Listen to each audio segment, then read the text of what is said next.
తూర్పుగోదావరి జిల్లా బొమ్మూరు కలెక్టరేట్లో 18 మంది దివ్యాంగులకు సుమారు 68,000 విలువ గల 10 వినికిడి యంత్రాలు, 8 కృత్రిమ అవయవాలను జిల్లా కలెక్టర్ కీర్తి చేకూరి పంపిణీ చేశారు.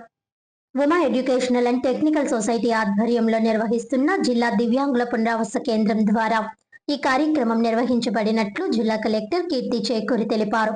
ఈ సందర్భంగా జిల్లా కలెక్టర్ కీర్తి చేకూరి మాట్లాడుతూ, కేంద్ర ప్రభుత్వ సామాజిక న్యాయ మరియు సాధికారత మంత్రిత్వ శాఖ అమలు చేస్తున్న ప్రత్యేక పునరావాస ప్రాజెక్టులో భాగంగా ఈ సహాయక పరికరాల పంపిణీ జరుగుతుందని పేర్కొన్నారు.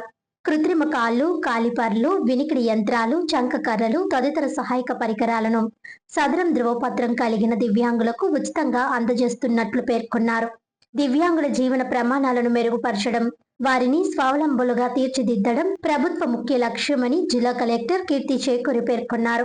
పలువురు లబ్ధిదారులతో ప్రత్యక్షంగా మాట్లాడి వారి అభిప్రాయాలను తెలుసుకున్నారు.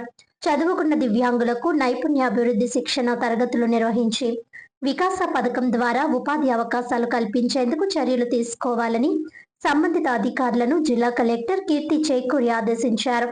జిల్లాలో సదరం ధ్రువపత్రం కలిగిన దివ్యాంగులు తమకు అవసరమైన కృత్రిమ ఉపకరణాలు లేదా పునరావాస సేవలు పొందుటకు రాజమహేంద్రవరం లాలా చెరువులోని హౌసింగ్ బోర్డు MIG 203లో ఉన్న జిల్లా దివ్యాంగుల పునరావాస కేంద్రాన్ని సంప్రదించాలని అసిస్టెంట్ డైరెక్టర్ AY శ్రీనివాస్ సూచించారు. మరిన్ని వివరాలకు 9493421098 దూరవాణి సంఖ్యను సంప్రదించవచ్చునని తెలిపారు.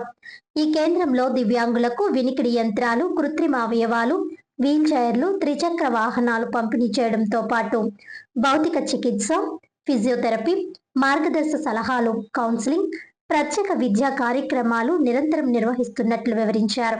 ఈ కార్యక్రమంలో దివ్యాంగుల సంక్షేమ శాఖ సహాయ సంచాలకులు AY Srinivas, Uma educational and technical society కార్యనిర్వాహక సంచాలకుడు SP రెడ్డి, జూనియర్ సహాయకుడు ప్రకాష్, సొసైటీ సిబ్బంది తదితరులు పాల్గొన్నారు.